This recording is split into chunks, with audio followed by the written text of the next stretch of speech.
Hi, Nadya Zhexembayeva here from Chief Reinvention Officer, a community where we help each other reinvent ourselves, reinvent our companies, and reinvent the world around us. Now, I am wearing my black turtleneck today, channeling, of course, the amazing, the remarkable, the disruptive Steve Jobs. And that means one thing. Today we're talking about innovation. Every single time I have an interview with media, or I'm talking on stage, or I work with a client, I get the same question. Why reinvention? Why not innovation? That is a very good question, and that's a very valid and real question. Innovation today is the buzzword. If you look across every magazine, you will count at least few pages covered with stories of innovation. You look at politicians' words, you look at the CEO's answers to difficult questions. Innovation is the go-to solution to pretty much every question today.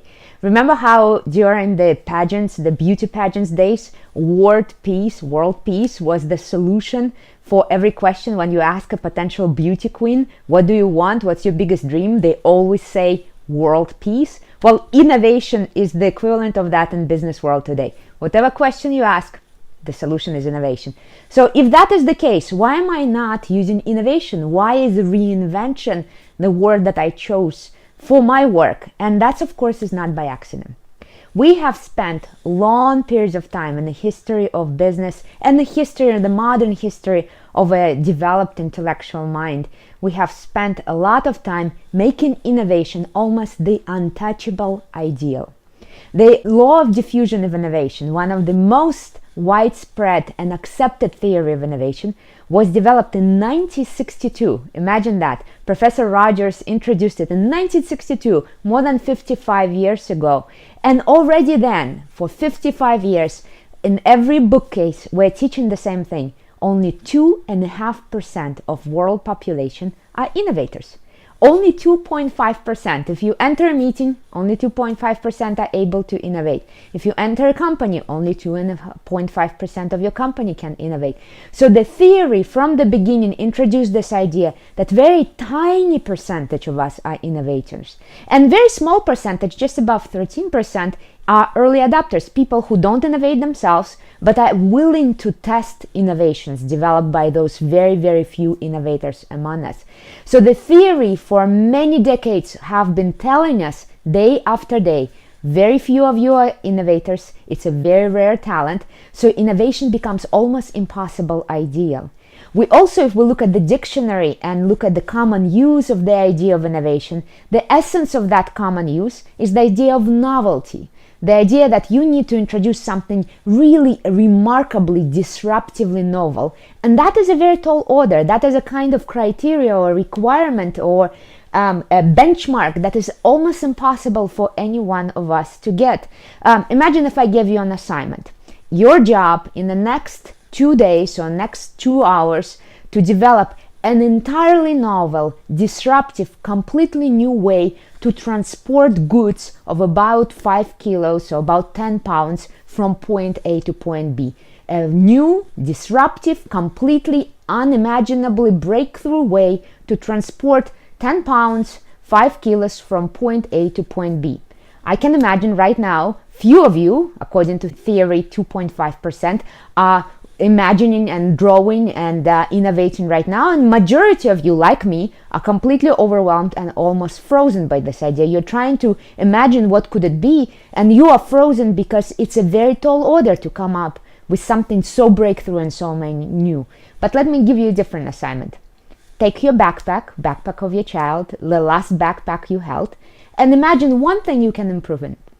That is a difference between innovation and reinvention.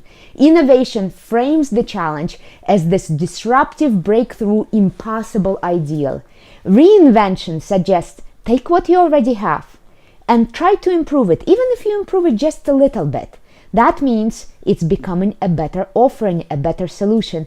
In that way, reinvention is a way to deal with change, to deal with new, exciting, or sometimes painful demands from the external world, but do those solutions or deal with that change in a more acceptable, more easy, more possible method. All of us can imagine one thing that we can improve in a backpack. Very few of us can imagine a breakthrough transportation device for 5 kilos or 10 pounds of goods. These are the same exact challenge, exactly same problem, but when we position it in a different way, we make newness, the novelty or the idea of reacting to change possible, appealing, and approachable to much vaster population. When I work with companies, this helps me every time, because when I suggest let's do innovative work, let's invent something, majority of people check out, because for many years, most of their life, they were taught that is an impossible ideal.